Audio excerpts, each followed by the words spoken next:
জান্নাতের প্রশস্ততা সমস্ত আসমান জমিন।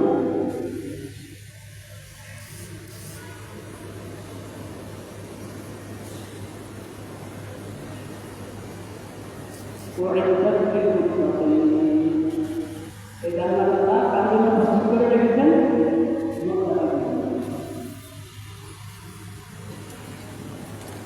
কারা মুত্তাকি? আল্লাযীনা ইউনফিকুনা ফিস সাররাই ওয়াদ-দাররাই, যারা সব অবস্থায় খরচ করে, যখন অবকাশ নাই,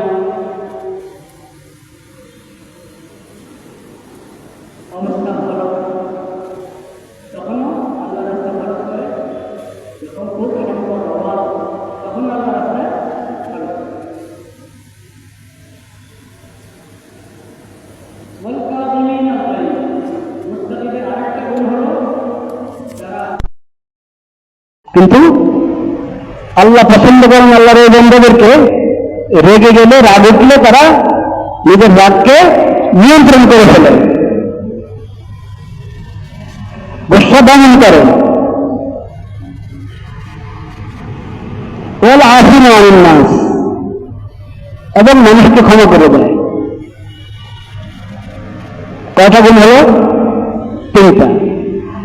মুত্তাকিদের একটা গুণ, ওরা নেক কাজে খরচ করে সর্ব অবস্থায়।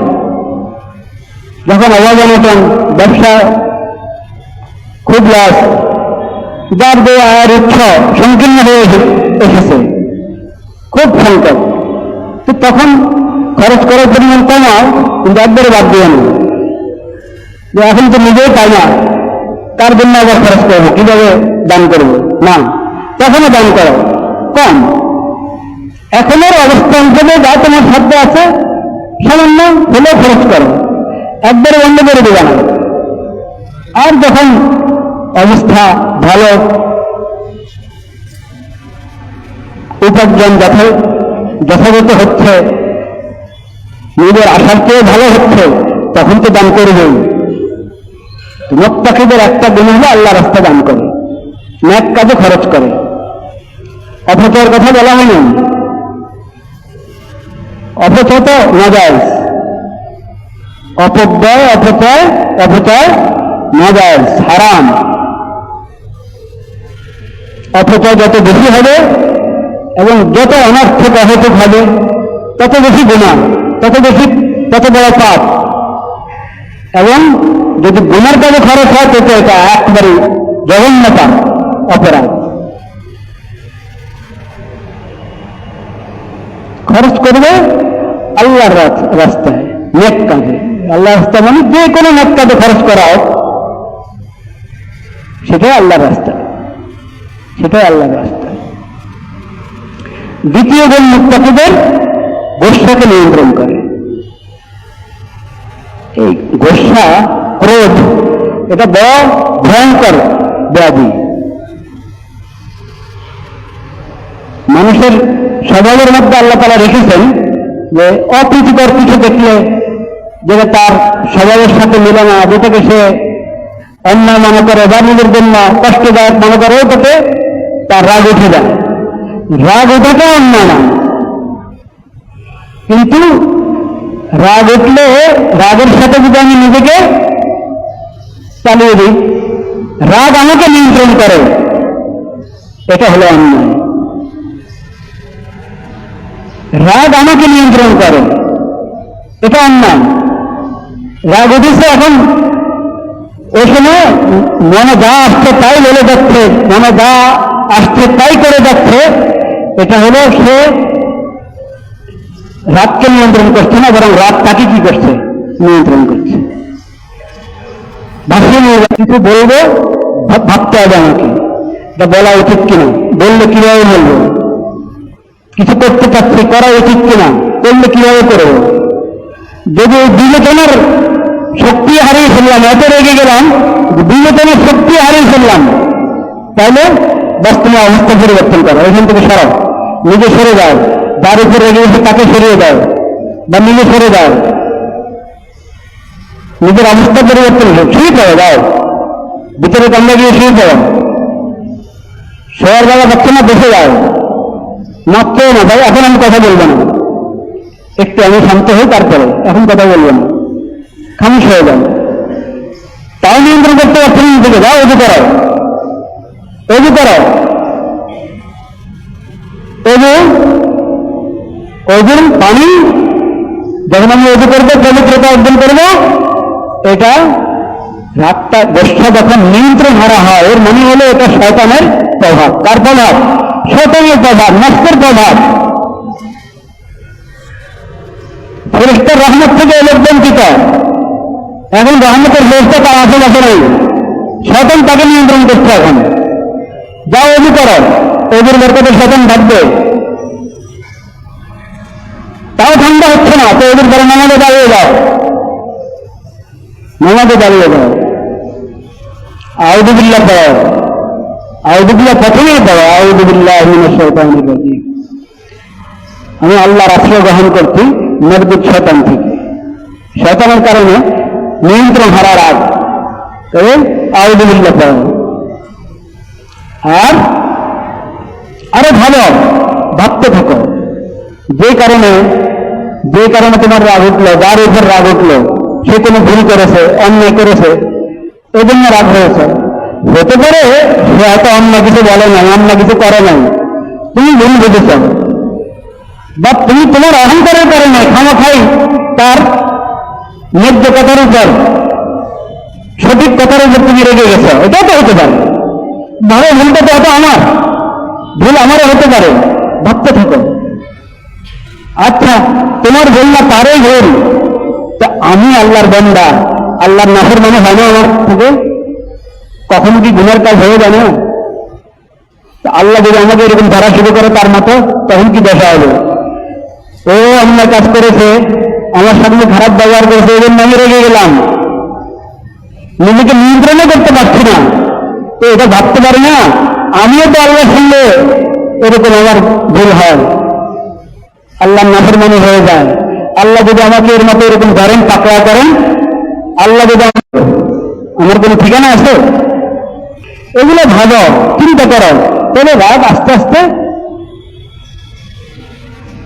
নিভে যাবে, রাগের যে আগুন এটা নিভে যাবে আস্তে আস্তে। মুমিনের শান, মুত্তাকির শান, সে রাগের তালে চলবে না, রাগকে নিয়ন্ত্রণ করবে। রাগকে কি করবে? নিয়ন্ত্রণ করবে। ওয়াল কাযিমিনাল গায়জ, এক একজন এক এক তবিয়ত হয়, তারা খুব খুব দ্রুত গোসা এসে যায়। এখন যদি দ্রুত গোসা থেমে যায় আবার আলহামদুলিল্লাহ, আর কারো গোসা আসে অনেক দেরিতে, অনেক দেরিতে, আসলে থামতে চায় না। সবচেয়ে ভালো মানুষ গোসা আসে দেরিতে, শেষ হয়ে যায় তাড়াতাড়ি। গোসা উঠে কি দেরিতে, শেষ হয় তাড়াতাড়ি, এলো ভালো মানুষ, সবচেয়ে ভালো মানুষ। তো নবী করিম সাল্লাল্লাহু আলাইহি ওয়াসাল্লাম বলেছেন, স্মরণ করে দিয়েছেন এমন ব্যক্তিকে যে রেগে যাওয়ার পর নিয়ন্ত্রণ হারা হয়ে গেছে। নবী করিম সাল্লাল্লাহু আলাইহি ওয়াসাল্লাম বলেছেন, আর আল্লাহ তো তোমার উপর শক্তি বেশি রাখেন, ওর উপর যে তোমার প্রভাব, সেজন্য তুমি খুব রাগ দেখাচ্ছ, তা আল্লাহর ক্ষমতা আছে না তোমার উপর? এটা কেন চিন্তা করো না? আরেকজন এরকম খুব চেষ্টা করেছিল, নবী করিম সাল্লাল্লাহু আলাইহি ওয়াসাল্লাম বলেছেন, আমি একটা দোয়া কালিমা আমার জানা আছে, যদি পড়ে তাহলে তার রাগ চলে যাবে। কি? আউযুবিল্লাহ, আউযুবিল্লাহি মিনাশ শাইতানির রাজিম। কত ভালো নবী করিম সাল্লাল্লাহু আলাইহি ওয়াসাল্লাম শিখিয়েছেন রাগকে নিয়ন্ত্রণ করা। কেন? এই রাগ এটা মানুষকে অপ্রীতিকর অন্যায় অনেক কথা এবং কাজের মধ্যে ফেলে যায়। সেজন্য মুমিন এবং মুত্তাকি বিশেষভাবে, সব মুমিনকে তো মুত্তাকি হতে হবে। আল্লাহ রাব্বুল আলামিন বলছেন, আল্লাহ এত বড় জান্নাত যার প্রশস্ততা সকল আকাশ জমিন সব কিছুর প্রশস্ততা যে পরিমাণ, যে ওই জান্নাতের প্রশস্ততা এরকম আল্লাহ আমাদেরকে বোঝাচ্ছেন আল্লাহ তাআলা আল্লাহর জান্নাত কত বড়। এর মনে একবারে মাপে মাপে জমিন আর আসমান সবগুলোর বরাবর, তা না আসমানের জমিনটাকে লিখে ফেলেছেন আপনারা, কিন্তু আসমানেরটা মাপছেন এক এক আসমানের পরিধি কতটুকু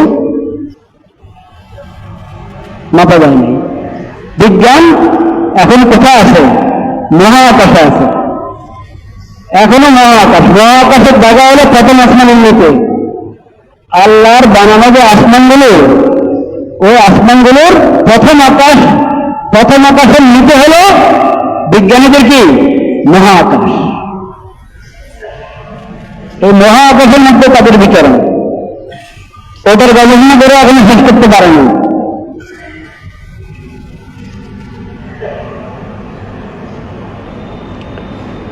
তো এত বড় জান্নাত মুত্তাকিদের জন্য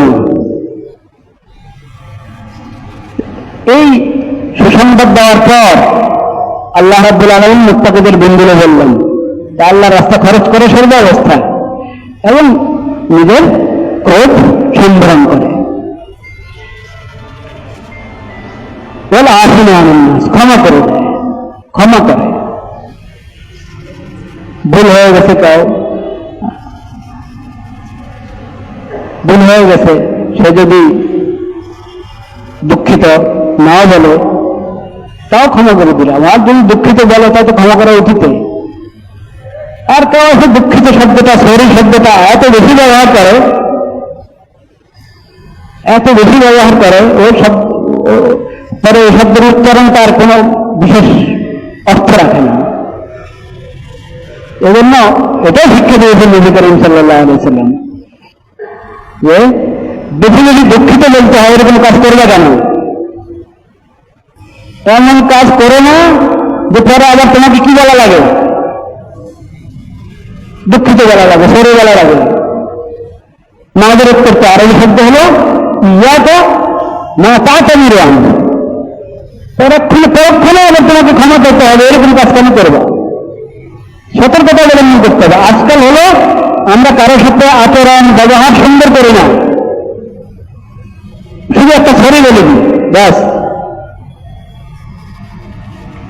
সরি বলা এটা জবানে বলা, এটার কোনো মূল্য নাই। অনেকে আছে আবার সরি বলার পরে যদি অপর পক্ষ কিছু বলে, আরে না সরি বলছি না, আরে আল্লাহ রে আপনি সরি বলেছেন বলেন না, এখন আপনাকে কিচ্ছু বলতে পারবে না। সরি বলার আগে তো আপনাকে চিন্তা করা দরকার ছিল। সরি শব্দটার একটা সীমা আছে না? কোন ধরনের অন্যায়ের পরে সরি বললে চলে? ঘটাবেন ইচ্ছা করে, অসতর্কতার কারণে বড় অন্যায় ঘটাবেন আর সরি, সুবহানাল্লাহ, এটা তামাশা। সরিটা সঠিক পদ্ধতিতে হতে হবে, দিল থেকে হতে হবে। এই শব্দের প্রভাব আপনার আচরণে দেখা যেতে হবে এবং ইচ্ছা করে কাউকে কষ্ট দেবেন আর সরি বলবেন, এটা কখনো করবেন না। সরি বলার আগে আপনাকে সতর্ক থাকতে হবে। ভুল হয়ে গেছে, আমার আচরণটা ভুল হয়ে গেছে, তখন হলো ভাই ক্ষমা চাই। ইচ্ছা করে করব তখন তো ক্ষমা চাই দুষ্টামি হয়ে গেল, একটা উপহাস হয়ে গেল। তো যাই হোক, যার সাথে ভুল আচরণ হয়েছে তিনি তো ক্ষমা করবেন, উদারতার সাথে ক্ষমা করবেন। কিন্তু যে ভুল আচরণ করছে তাকে সতর্ক থাকতে হবে যে আমি কেন এরকম করছি, বারবার করছি, অসতর্কতার সাথে করছি। দুই পক্ষ দুই রকম চিন্তা হতে হবে। যার সঙ্গে ভুল আচরণ হচ্ছে তিনি উদারতার সাথে ক্ষমা করবেন, আর যে ভুল করছে তাকে সে সতর্কতার সাথে চলতে হবে, তার কথাবার্তা তাল চলন আচরণ হতে হবে। ওয়াল্লাহু ইউহিব্বুল মুহসিনিন, আল্লাহ রাব্বুল আলামিন মুহসিনদেরকে কি করেন? পছন্দ করেন, ভালোবাসেন। মুহসিনদেরকে আল্লাহ ভালোবাসেন। মুহসিনকে যে নেক কাজ করে, কাজ সুন্দর করে করে এবং মানুষের প্রতি দয়া করে, মানুষের প্রতি কি করে? দয়া করে, নেক কাজ করে এবং কাজগুলো দুনিয়ার কাজ হোক, দিনের কাজ হোক, আবাদত বন্দী হোক, সব কাজ সুন্দরভাবে করে, যথাযথ করে নিখুঁতভাবে করে, আর মানুষের প্রতি দয়া করে। একে বলে মুহসিন।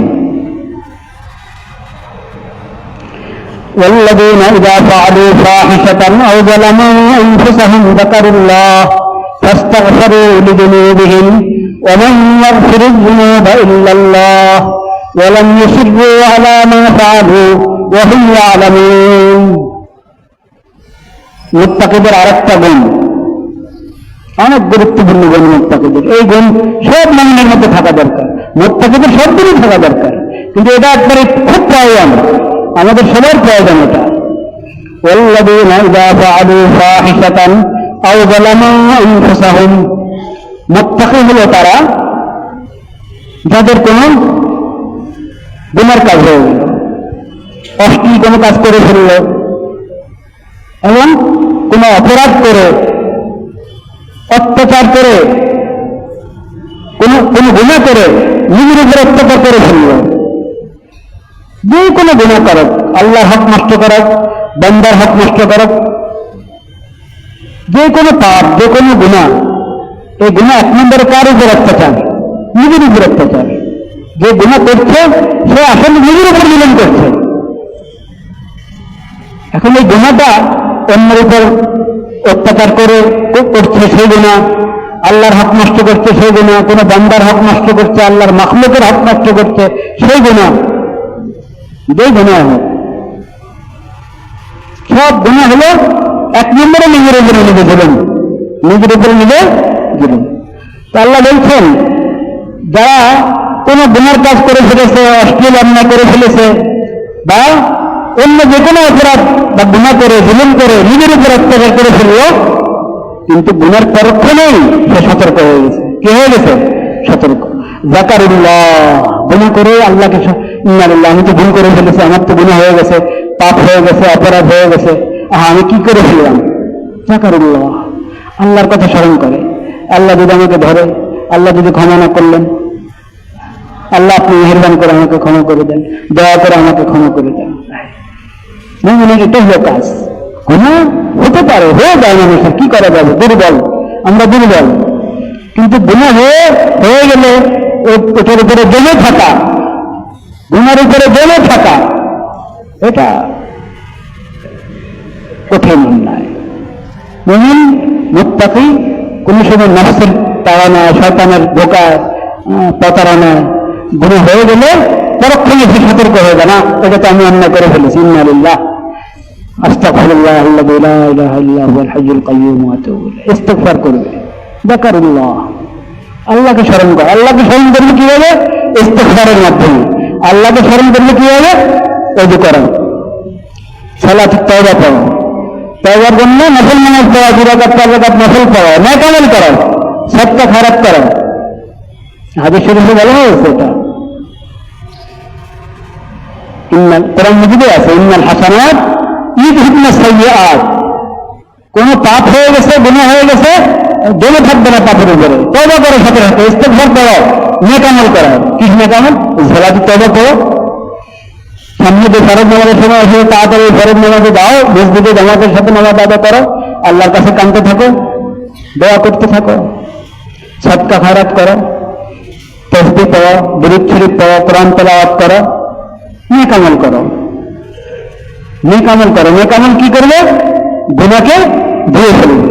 নেক আমল গুনাহকে ধুয়ে ফেলবে। ইউযহিবনা সাইয়্যাত, নেক আমল গুনাহ নিয়ে যায়, একবারে ভাসিয়ে নিয়ে যায়।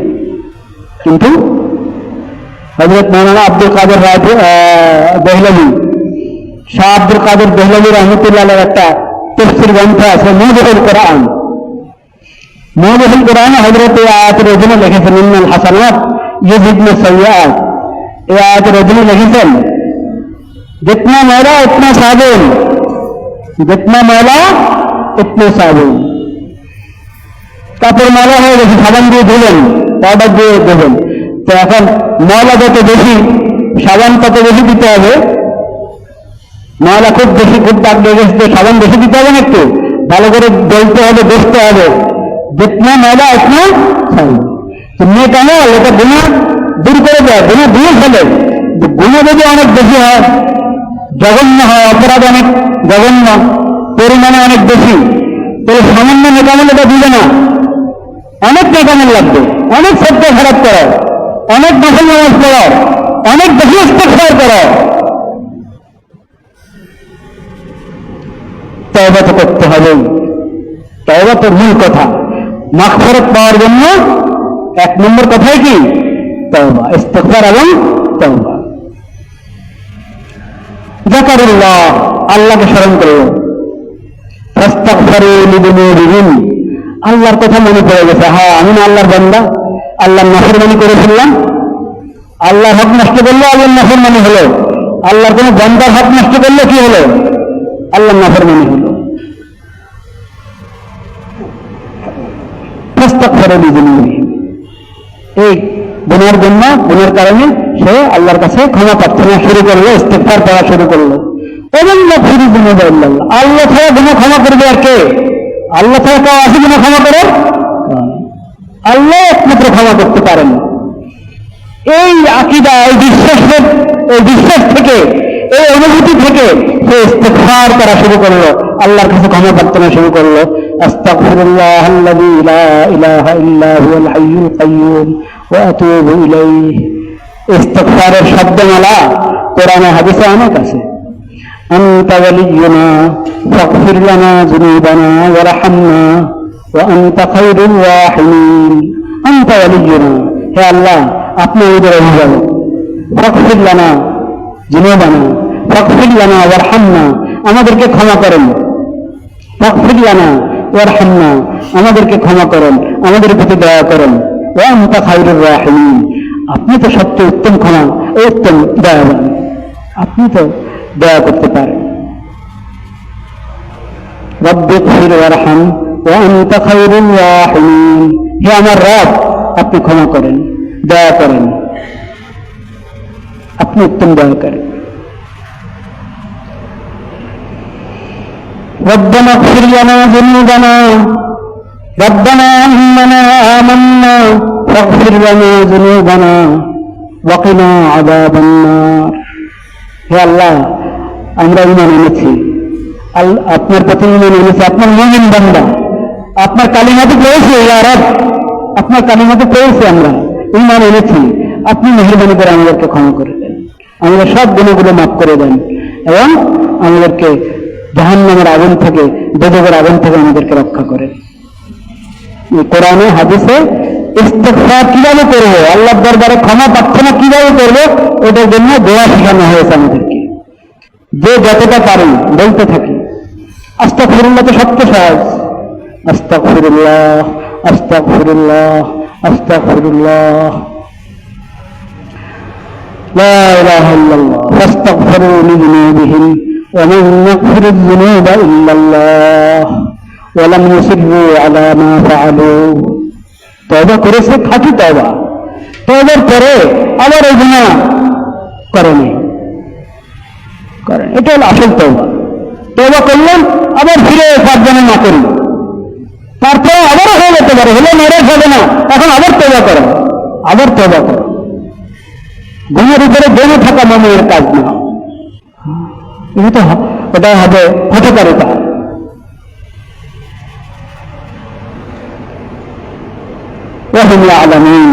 জেনে শুনে মুমিন গুনাহের উপরে জমে থাকবে, এটা হতে পারে না। যখন আমি বুঝে ফেলেছি যে আমার অন্যায় হচ্ছে, অপরাধ হচ্ছে, গুনাহ হচ্ছে, সাথে সাথে আল্লাহকে স্মরণ করো, ইস্তেগফার করো, তওবা করো। তো এরকম বেশি বেশি তওবা ইস্তেগফার করা, এক গুণের জন্য 100 বার ইস্তেগফার, এক গুণের জন্য অনেকবার তওবা, একটা পাপের জন্য অনেক সদকা খারাপ, অনেক নফল নামাজ, অনেক দুরূদ শরীফ, অনেক তেলাওয়াত, এটা হলো মুত্তাকিদের সিফাত। এটা কার সিফাত? মুত্তাকিদের সিফাত। উলাইকা জাযাউহুম মাগফিরাতুম মির রাব্বিহিম ওয়া জান্নাতুন তাজরি মিন তাহতিহাল আনহার খালিদিনা ফিহা ওয়া নি'মা আজরুল আমিলিন। যে মুত্তাকি আল্লাহর বান্দার মধ্যে এই সিফাতগুলো আছে, তাদের পুরস্কার আল্লাহর কাছে কি? আল্লাহ তাদেরকে মাগফিরাত করে দিবেন, ক্ষমা করে দিবেন এবং জান্নাত দান করবেন। আল্লাহ তাআলা আমাদেরকে সেই সিফাত দান করেন। দোয়া একটা গুরুত্বপূর্ণ আমল। কেউ আমার কাছে দোয়া চাইলেও আমি যখন নিজের জন্য দোয়া করবো, সকল মুমিন মুসলিমের জন্য দোয়া করবো। দোয়া না চাইলে দোয়া করবো, ঠিক কিনা? আজকে বিশেষভাবে দোয়া চাওয়া হয়েছে জুলাই এবং আগস্টের শহীদদের জন্য। বৈষম্য বিরোধী ছাত্র আন্দোলনে যারা শহীদ হয়েছেন তাদের জন্য দোয়া চাওয়া হয়েছে। এই দোয়া না চাইলেও আমরা দোয়া করা আমাদের দায়িত্ব। কোন হক প্রতিষ্ঠার জন্য কেউ যদি কোনো মেহনত করে, কষ্ট করে, আর সেখানে তার জান চলে যায়, সে এক প্রকারের শহীদ হক প্রতিষ্ঠার জন্য। অন্যায় ভাবে না, অন্যায় ভাবে জান চলে গেলে সেটা না, হক প্রতিষ্ঠার জন্য যদি কেউ চেষ্টা করেছে, আওয়াজ তুলেছে, আর তাকে অন্যভাবে তার দান শেষ করে দেওয়া হয়েছে, সে এক প্রকারের শহীদ, সে এক প্রকারের শহীদ। আসল শহীদ হল আল্লাহর রাস্তায় আল্লাহর কালিমা বলন করার জন্য, আল্লাহর কালিমা বলন করার জন্য যারা আল্লাহর নাজিলকৃত, আল্লাহর অবতীর্ণ কৃত কোরআন সুন্নাহ দ্বীন শরীয়তের দুশমন, ঈমানের দুশমন, ইসলামের দুশমন, তাদের সঙ্গে আল্লাহর কালিমা বলন করার জন্য যারা জিহাদ করে, সেই জিহাদের ময়দানে যারা শহীদ হয়, ওরা হলো আসল শহীদ। ওরা কি আসল শহীদ। বাকি নিজের জানমাল রক্ষার জন্য নিজের পাওনা, নিজের পাওয়া, নিজের অধিকার, বাস্তব অধিকার রক্ষার জন্য বা উসুল করার জন্য কাজ তুলেছে, প্রতিবাদ করেছে, আর এই রাস্তায় তার জানমাল খরচ হয়ে গেছে, দান শেষ হয়ে গেছে, তার মাল নষ্ট হয়ে গেছে, আল্লাহর কাছে এটারও কি আছে? মূল্য আছে। এদেরকে শহীদ বলা হয় যদি নিয়ত ঠিক থাকে, যদি কি থাকে, আমি আগে বলেছি, বাস্তব অধিকার। এবং সে নিজে আগের থেকে কি করে নাই, কোন অন্যের উপর কোন জুলুম করে নাই, তার অধিকারের আওয়াজ সে তুলেছে, কিন্তু তার উপর জুলুম করে তাকে হত্যা করা হয়েছে। তাহলে এর ব্যাপারে হাদিস শরীফে আছে, মান কুতিলা দুনা মালিহি ফাহুয়া শহীদ। শহীদের অনেক প্রকার আছে। হঠাৎ করে সব দুর্ঘটনা কেউ মনে করেন ইন্তেকাল করে গেল, আল্লাহ না করেন কোথাও আগুন ধরলো, আর ওখানে পেয়ে গেল, যান চলে গেল যাদের, এরাও শহীদ। হ্যাঁ, কিন্তু এটা মনে রাখতে হবে, শহীদ শব্দ বেশি বেশি বলে আসল শহীদদেরকে ভুলে যাবে না, আসল শহীদদেরকে ভুলে যাবে না। বুঝতে পেরেছেন? লা ইলাহা ইল্লাল্লাহ, লা ইলাহা ইল্লাল্লাহ। আসল শহীদদের জন্য তো কাজ দেওয়া চায় না। তো এটাকে আমরা ধরবো না যে এটা বৈষম্য করা হয়েছে, এটা ধরবো না, বরং এটাই আমরা ব্যাখ্যা করবো যে এদের জন্য হয়তো দোয়া কম হবে, এজন্য এদের দোয়ার কথা স্মরণ করে দেওয়া হয়েছে। আর আসল যারা শহীদ তাদের জন্য তো প্রত্যেক মুমিন মুসলিম দোয়া করে, তাদের প্রত্যেক মিনাজাতে করা উচিত।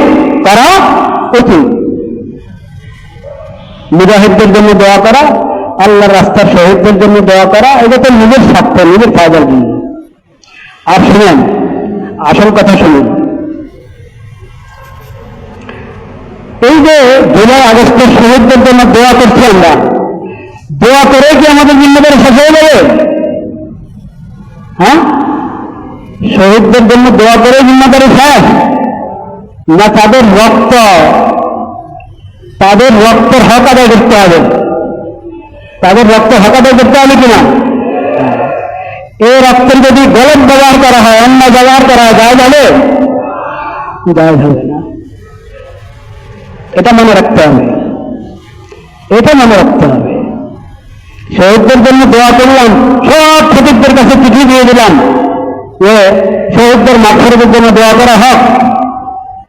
দোয়া চিঠি না আসলে দোয়া করা হবে, দোয়া করবে সবাই, কিন্তু দোয়া করলেই জিম্মেদারি শেষ হবে না। এই রক্তের সৎ ব্যবহার হতে হবে, এই রক্তের অন্য ব্যবহার থেকে বেঁচে থাকতে হবে। বৈষম্য বিরোধী আন্দোলনে যারা শহীদ হয়েছেন তাদের শাহাদাতের সঠিক মূল্যায়ন, তাদের রক্তের সঠিক মূল্যায়ন কিভাবে হবে? একটা কথা আমি বলি, বৈষম্য বিরোধী আন্দোলন এর শহীদদের এটা দিয়ে যদি কেউ এমন ফায়দা উঠায় যে সে আরেক বৈষম্য সৃষ্টি করল, বা বৈষম্যের এই শব্দটার গলত ব্যবহার করল, বৈষম্য শব্দের গলত ব্যবহার যাই বলে, বৈষম্যের গলত ব্যবহার কিভাবে শুনে নিচ্ছে, বৈষম্য কাকে বলে আর সমতা কাকে বলে এটা জানতে হবে।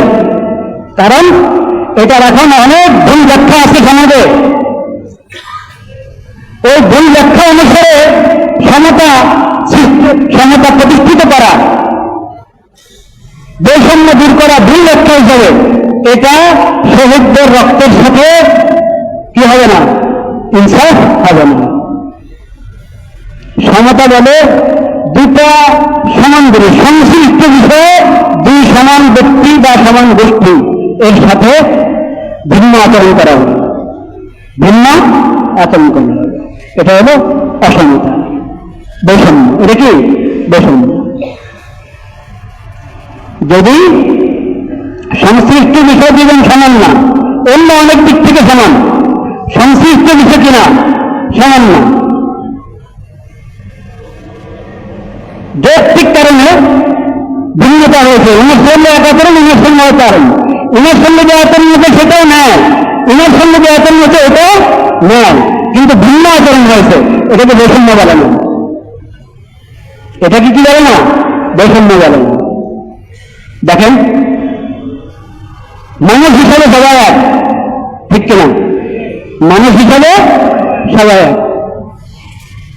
আদম সন্তান সবাই এক। এখন মানুষ হিসাবে তার প্রাপ্য, এটা একজনকে দেওয়া হলো একজনকে দেওয়া হলো না, এটা দিলেন বৈষম্য। মানুষ হিসাবে তার প্রাপ্য, ঠিক আছে?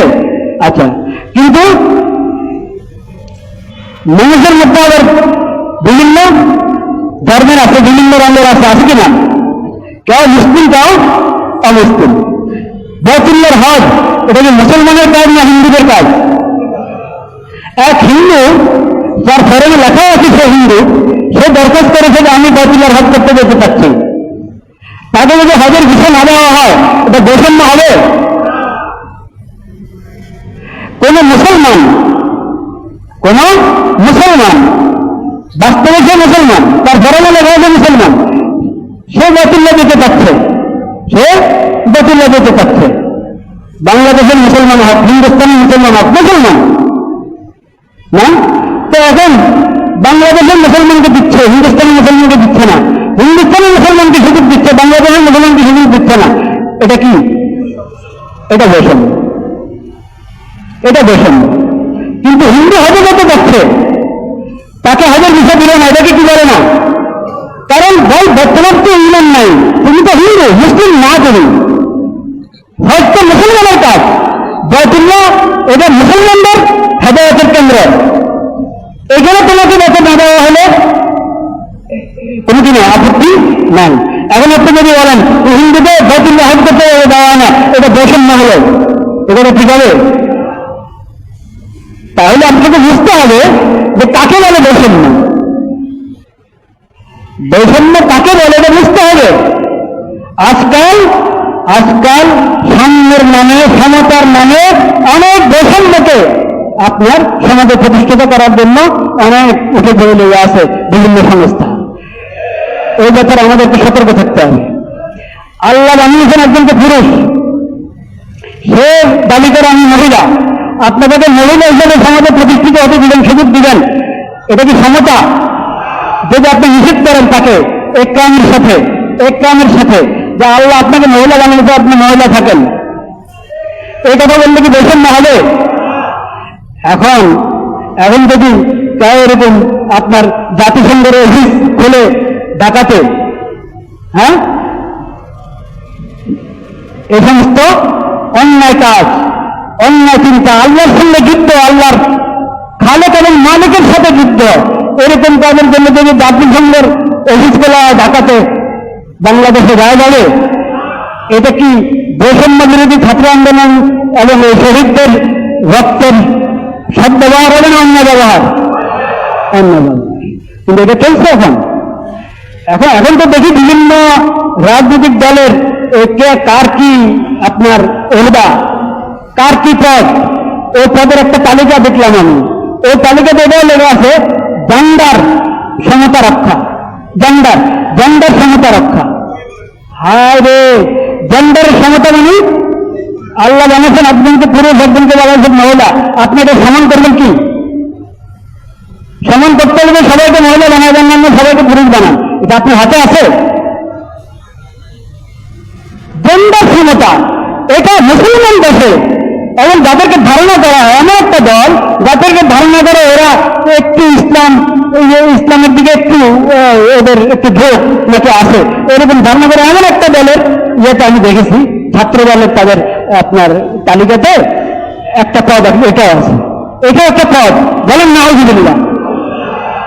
আল্লাহর বন্দারা, যদি তোমরা আমরা সবাই, আমাদের বর্তমান সরকার, আমাদের তৌহিদি জনতা এবং এই দেশের সকল নাগরিক, যে ধর্মের হোক, আমরা সবাই যদি মনে করি যে বৈষম্য বিরোধী ছাত্র আন্দোলনের মাধ্যমে কোন নিয়ামত, কোন রহমত আমরা আল্লাহর পেয়েছি, তাহলে এই রহমতের শুকর আদায় করা, এই রহমতের সঠিক মূল্যায়ন, এই শহীদদের রক্তের সঠিক মূল্যায়ন ফরজ।